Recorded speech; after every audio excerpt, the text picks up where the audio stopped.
Donc déterminer graphiquement la distance parcourue horizontalement lorsque la balle touche le sol. Donc lorsque la balle touche le sol, donc on démarre à 0, donc graphiquement à peu près 11. Donc la distance parcourue horizontalement lorsque la balle touche le sol est de 11 mètres. Déterminer maintenant la distance parcourue horizontalement lorsque la balle atteint sa hauteur maximale. Donc c'est ici. Donc la balle va avoir parcouru 4 mètres. Donc atteint sa hauteur est de 4 mètres. On admet que la courbe ici est définie par cette fonction là. Calculer f de 11. Donc si on remplace tous les x par 11, donc vous remplacez tous les x par 11, ça va donc nous faire moins 0,05 fois 11 au carré, plus 0,4 fois 11, plus 1,65. On retombe sur 0. Que retrouve-t-on? On retrouve le point d'impact de la balle. Point d'impact de la balle. Le point quand la balle touche le sol en fait. Vérifier que pour tout x, f de x égale à cette expression là, donc on va développer. Donc je développe x moins 11 fois x plus 3. Donc x moins 11 multiplié par x plus 3. Donc, comme on a vu précédemment, donc ça va faire x fois x plus x fois 3 moins 11 fois x moins 11 fois 3. Donc x fois x, x au carré, moins, enfin plus 3 fois x, moins 11 x, moins 11 fois 3, donc moins 33. Si on réduit, on va donc avoir x moins 11 multiplié par x plus 3, qui va donc être égal à x au carré, plus 3x moins 11x, il va me rester moins 8x, moins 33. Je multiplie par moins 0,05, donc si on multiplie tout par moins 0,05, donc moins 0,05 multiplié par x moins 11 multiplié par x plus 3, ça va donc me donner donc moins 0,05 fois x au carré, moins 0,05 fois moins 8, donc ça va me donner plus 0,4x, moins 0,05 fois moins 33, ça va me donner plus 1,65.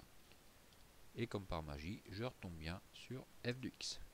Donc j'ai bien cette expression ici qui va être égale à f de x.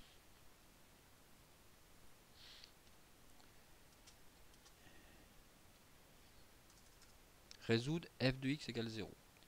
Donc pour résoudre f de x égale 0, je prends mon expression, un produit de facteurs est nul si seulement si un des deux est égal à 0. Donc soit x moins 11 va être égal à 0, soit x plus 3 va être égal à 0.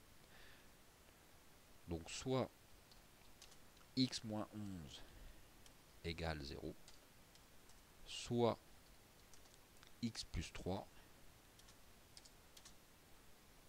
égale 0. Donc soit x moins 11 égale 0 quand je passe de 11 de l'autre côté, donc soit x égale à 11, soit x égale à moins 3. Je ne vais pas prendre la valeur moins 3 dans le contexte de l'énoncé. Donc la solution est 11. Résoudre f de x égale 1,65. Donc je dois reprendre cette expression là. Puisque si je prenais celle-là, là je serais bloqué. Donc je dois donc résoudre égale cette expression là égale à 1,65. Je soustrais des deux côtés par 1,65. Donc 1,65 moins 1,65, ça va s'annuler. Il va me rester moins 0,05x plus 0,4x égale à 0. Là j'ai x au carré, là j'ai x, je vais donc pouvoir mettre x en facteur. Donc x facteur de moins 0,5x plus 0,4 égale 0. Donc si je développe, x fois moins 0,05 ça me fait bien 0,05x au carré. X fois 0,4 ça me fait bien 0,4x. Un produit de facteurs est nul si et seulement si un des deux est égal à 0. Donc soit x égale à 0, soit moins 0,05x plus 0,4 égale 0. Donc soit x égale 0, soit moins 0,05x plus 0,4 égale 0. Donc soit x égale 0, soit moins 0,05x plus 0,4 égale 0. Je passe mon 0,4 de l'autre côté. Donc moins 0,05x va être égal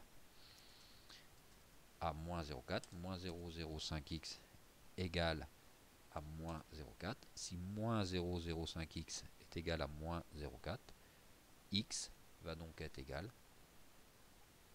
à moins 0,4 divisé par moins 0,05. Donc on a dit moins